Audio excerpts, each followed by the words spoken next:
এটা আদিবাসী সম্প্রদায়ের মানুষের ট্র্যাডিশনাল রেসিপি আপনাদের সঙ্গে শেয়ার করতে চলেছি। আজকে যেটা তৈরি করব সেটা হলো মেটে আলু। মেটে আলু দিয়ে তৈরি দেশি মুরগির মাংস।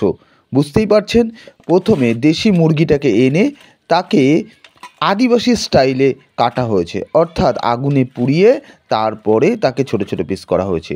আর ওদিকে মেটে আলুগুলোকে মাটির তলা থেকে তুলে এনে ছোট ছোট পিস করেছি, তার সঙ্গে কিছু নতুন আলু দেওয়া হয়েছে। এবার চলুন রান্নার পালা। ঠিক আদিবাসী স্টাইলের প্রথমে সর্ষের তেল, তারপরে দিয়ে দিলাম অনেকটা গরম মশলা, এলাচ, দারচিনি আর লবঙ্গ, তার সঙ্গে অবশ্যই তেজপাতা। তারপরে মাঝারি সাইজের থেকে তিনটে পেঁয়াজ কুচি কুচি করে কেটে দেওয়া হয়েছে।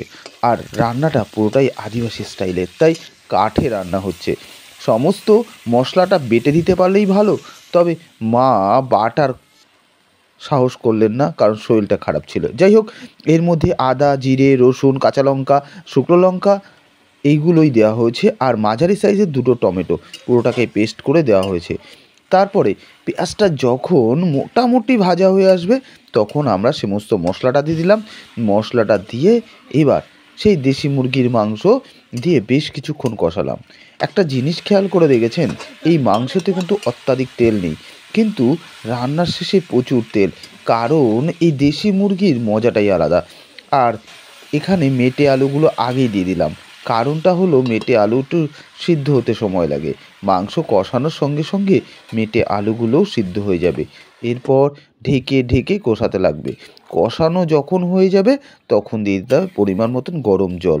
ব্যাস, গরম জলটা পরিমাণটা একটু বেশি দিতে হবে, যেহেতু দেশি মুরগির মাংস তো, তাই সিদ্ধ হতে একটু সময় লাগে।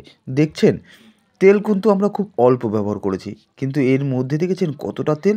যাই হোক, অসাধারণ সুস্বাদু হয়েছে, যা আপনাকে বোঝাতে পারবো না।